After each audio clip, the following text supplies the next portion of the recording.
Assalamualaikum warahmatullahi wabarakatuh. Sahabat Warung Ilmiah, pada episode kali ini saya akan membahas tentang telur si kapsul gizi. Anda pasti sudah tidak asing dengan telur, bukan? Mungkin Anda sudah setiap hari makan telur, satu kali, atau mungkin seminggu 3 kali, atau mungkin beberapa minggu baru makan telur. Ada dari sebagian Anda mungkin takut makan telur, karena telur banyak mengandung kolesterol. Atau mungkin ada juga Anda yang tidak bisa makan telur karena Anda alergi telur. Lepas dari hal-hal tersebut, jangan lupakan bahwa telur itu banyak mengandung zat gizi yang bermanfaat bagi kesehatan kita. Bahkan dapat dikatakan bahwa telur itu sebagai sebuah kapsul, yaitu kapsul gizi. Karena memang telur banyak mengandung zat-zat gizi yang sangat dibutuhkan bagi kesehatan kita. Telur bisa dikonsumsi baik anak-anak, orang dewasa, maupun orang tua. Mari kita coba membahasnya satu persatu. Kita mulai dari kuning telur. Kuning telur banyak mengandung fluovistin yang bersifat antioksidan. Anda tahu bukan? Antioksidan adalah suatu senyawa yang mencegah oksidasi. Di dalam tubuh terjadi oksidasi zat-zat gizi atau senyawa-senyawa kimia yang dapat dalam jumlah yang banyak akan dapat membahayakan kesehatan bagi kita. Contohnya, kalau asam lemak teroksidasi, maka asam lemak akan menjadi rusak. Nah, ini kalau asam lemak rusak di dalam tubuh, maka ini akan berbahaya bagi kesehatan kita. Oleh sebab itu, keberadaan antioksidan itu sangat penting bagi kesehatan kita. Kuning telur juga mengandung senyawa yang bersifat anti-adhesi dan penghambat protease. Apa itu anti-adhesi? Sifat anti-adhesi berarti bahwa telur dapat mencegah melekatnya mikroba patogen pada jaringan tubuh. Melekatnya mikrobia patogen ini merupakan tahap pertama dalam proses infeksi. Jadi, sifat anti-adhesi ini sangat penting bagi kesehatan tubuh kita. Nah, selain kuning telur, putih telur juga banyak mengandung senyawa antimikroba seperti lisosim, ovotransferin, avidin, ovomucoid, ovoinhibitor, ovostatin, dan flavoprotein. Lisosim menunjukkan aktivitas antimikroba terhadap Listeria monocytogen dan Clostridium botulinum, Salmonella enteritis, dan organisme pembusuk. Avidin dan lisosim bersifat anti kanker. Lisosim juga mempengaruhi beberapa komponen sistem imun di dalam tubuh. Dua peptida yang diturunkan dari ovalbumin efektif mencegah tekanan darah tinggi. Jadi, telur juga berpotensi untuk menurunkan tekanan darah. Penghambat protease pada putih telur antara lain adalah cystatin, ovomucoid, ovostatin, dan ovoinhibitor. Di dalam putih telur ini tadi disebutkan ada yang dinamakan avidin. Nah, avidin ini bersifat antinutrisi yang dapat mengikat biotin sehingga biotin tidak bisa digunakan oleh tubuh. Tetapi avidin ini rusak ketika telur direbus. Jadi, alangkah lebih baiknya kalau kita mengkonsumsi telur direbus terlebih dulu. Kalau kita mengkonsumsi telur dalam bentuk mentah, maka sebaiknya kita tidak menggunakan putih telurnya, tapi kuning telurnya saja. Nah, ini barangkali salah satu sebab mengapa kalau pada produk jamu tradisional, ketika minum jamu, itu hanya kuning telurnya yang dikonsumsi, sementara putih telurnya tidak dikonsumsi. Selain kaya akan antimikroba, telur juga mengandung lutein dan zeaxanthin.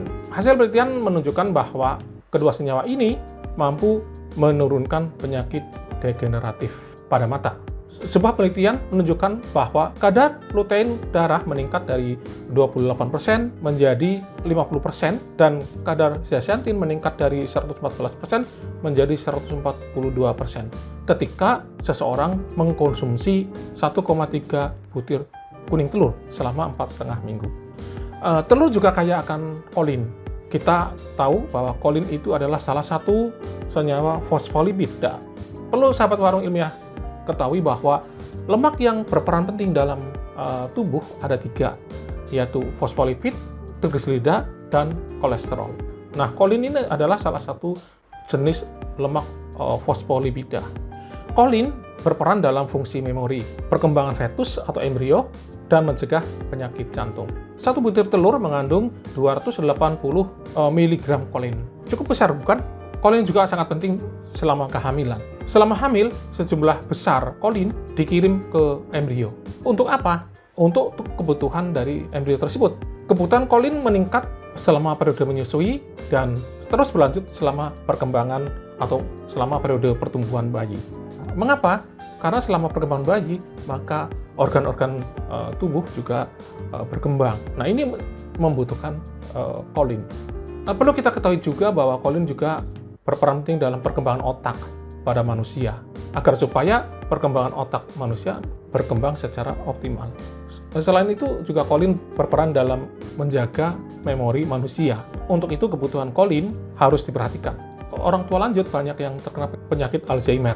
Nah, ada indikasi bahwa kolin dari telur itu dapat membantu menurunkan gejala penyakit tersebut.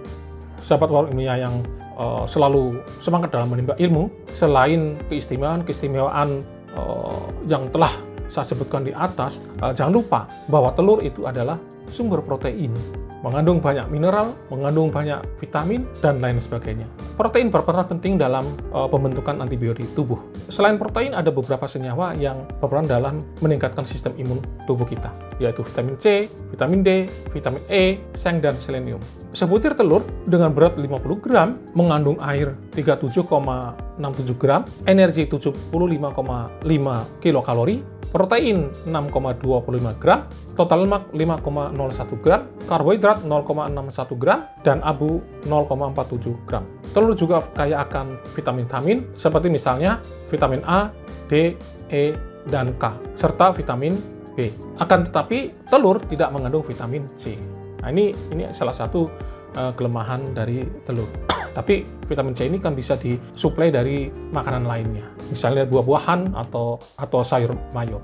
Selain mengandung vitamin, telur juga banyak mengandung mineral, antara lain kalsium, fosfor, kobalt, yodium, besi, magnesium, mangan, kalium, selenium, sodium, dan seng. Salah satu peran dari vitamin dan mineral adalah meningkatkan daya tubuh manusia. Sebutir telur mengandung asam lemak jenuh sebanyak 1,55 gram, asam lemak jenuh mono 1,91 gram, PUFA 0,68 gram, dan kolesterol 212,5 mg.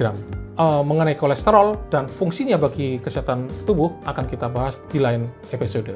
Satu lagi, mengkonsumsi telur saat sarapan akan menurunkan berat badan dan lemak tubuh. Mengkonsumsi telur juga sebenarnya tidak meningkatkan kolesterol darah dan juga tidak meningkatkan risiko penyakit jantung. Singkatnya, telur adalah kapsul gizi yang luar biasa.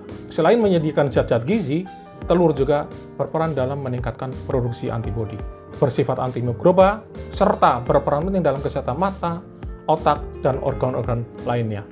Jadi, mari kita biasakan makan telur setiap hari untuk menjaga kesehatan kita. Sebenarnya masih banyak lagi hal-hal yang bisa kita bahas tentang sebutir telur ini. Kita belum membahas secara lebih mendalam mengenai tadi ya, sifat antimikroba pada kuning telur dan putih telur. Kita juga belum membahas tentang bagaimana manfaat cangkang telur bagi kita. Namun untuk kali ini kita cukupkan bahasan kita dan sampai jumpa di episode berikutnya. Assalamualaikum warahmatullahi wabarakatuh.